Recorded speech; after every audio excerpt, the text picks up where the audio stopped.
Bonjour à tous, ravi de vous retrouver pour cette 73e vidéo Jardi Partage dans laquelle on voit aujourd'hui comment il est possible d'obtenir une belle haie d'hortensia de couleur bleue.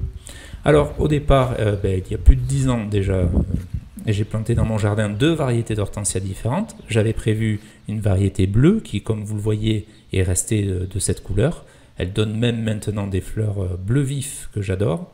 Et puis j'avais alterné avec d'autres variétés qui étaient censées être à fleurs roses ou rouges, mais on voit en fait que ces hortensias ont pris au fil du temps une jolie couleur violette, plus ou moins sombre, suivant les endroits.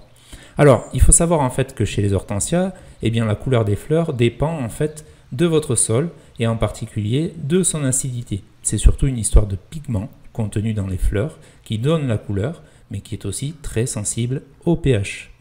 Si la terre de votre jardin est calcaire, vous allez donc obtenir des fleurs roses ou rouges. Et au contraire, plus le pH va descendre et être acide, plus la couleur des fleurs va tendre vers le bleu. Surtout si les variétés sont censées l'être déjà quand vous les achetez.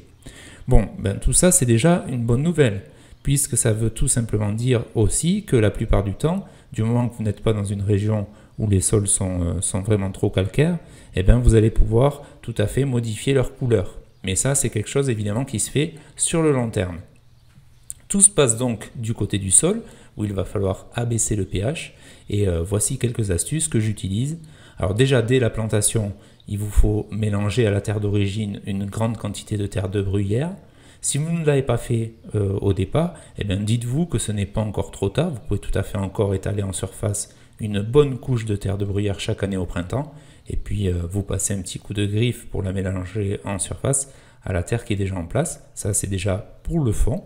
Et puis ensuite, l'astuce au niveau de l'entretien, c'est de laisser le sol en permanence paillé, avec des feuilles mortes broyées, avec des tontes de gazon, mais aussi et surtout avec des broyades résineux, par exemple des aiguilles de pin ou des restes de taille d'une haie de thuya. Parce qu'en se décomposant, tout ça, ça apporte en fait de l'acidité. Alors si vous n'avez pas tous ces matériaux sous la main, vous pouvez aussi à la place, pourquoi pas, utiliser des écorces de pin, un paillage d'ardoise pilée, et puis même de vieux clous rouillés, ça marche très bien. En se décomposant, tout ça, ça joue exactement le même rôle, et petit plus, ça nourrit aussi vos arbustes. Alors, la couleur des hortensias, ça a quand même une exception. Vous voyez ici qu'un hortensia blanc reste lui toujours blanc, quoi que vous fassiez, puisqu'en fait ces fleurs n'ont pas le pigment qui donne la couleur, c'est aussi simple que ça. Et puis si vous aimez les hortensias rouges, vous l'avez compris, c'est le contraire qu'il faut faire, il faut absolument remonter le pH, et vous pouvez pour ça faire des apports de cendre au pied très régulièrement, ça marche très bien.